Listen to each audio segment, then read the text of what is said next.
کاک حیمرانەمەوەکو سزادراوانی گوتخانەی هەولێر چاکسازی هەولێر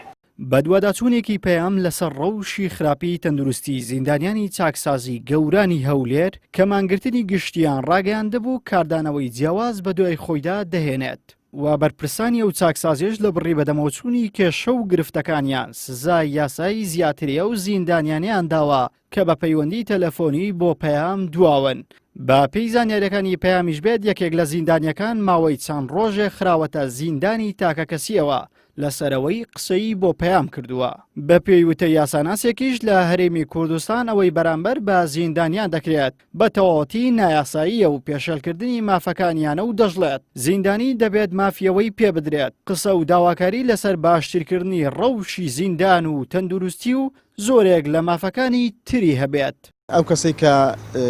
بند کراوە یاکو سزا درراوە لە زیندانەکان ئەو کەسەمانێ ئەوە هیچ مافەچی نەبیتن ئەوە تەنها مافی ئەوەی لێسەندراوەتەوە کەوا بێ لەگەر کۆمەلگا بژیتن بەڵام مافی ئەوەی هەیە داوای حەقەکانی خۆی بکە بینیمان ئەو ڕۆژە لە راپۆرتێکی هەر لە شاشەی تیڤەکەی خۆتانەوە بوو یەک لە زیندانەکان بازەوە دەکە دەرێ کەرتی تەندروستیمان لە ژێر سفرە ئەو زیندانیانەی کەوا ڕۆژانە پەیوەندیمان پێوە دەکەن کە بە بەڵگە و داتا لامان هەیە پێشەرکاریی زۆر هەیە یەک لەو پێشەرکاریانە لە 12 مانگەوە 13 مانگەوە هاتووی مانت گرتووە تا ئێستا کە جوابی نەدراوەتەوە ینی هەر هیچ نەبی هیچ با ئیدارەی سزن جوابیدا بە هیچ نەبە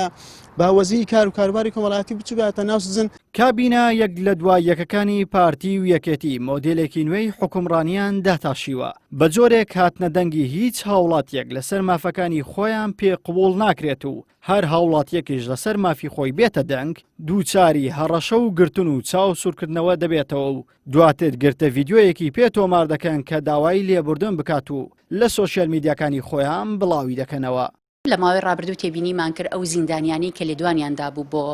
دەستگا ڕاگەیاندنەکەی بەڕێستان بە پێی زانیاریەکان خراونەتە سزنی ئینفرادیەوە جیا لەمە و هاوڵاتیانی دیکە کە بە شێوازی جیاواز لێدوانیان داوە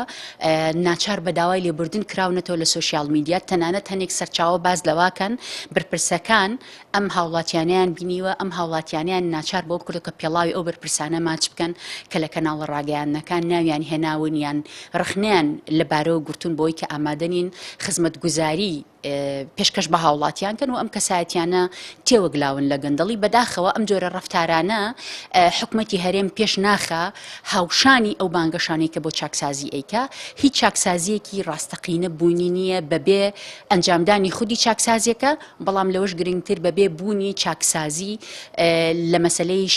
پێدانی زانیاری و فراهەمبوونی شەفافیت و بوونی ئەوەی کە هاوڵاتیان بتوانن بەڕاشکاوی بە شێوەیەکی ڕاستەقینە بۆ چینی خۆیان بکەن.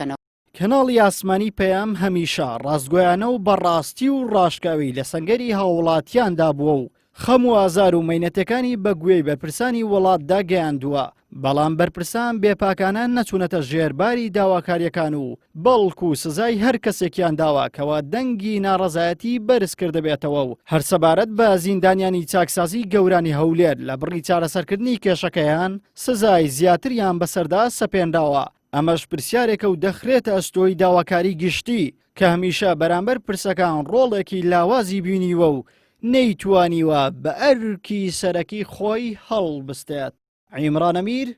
کەناڵی ئاسمانی پەیام، هەولێر.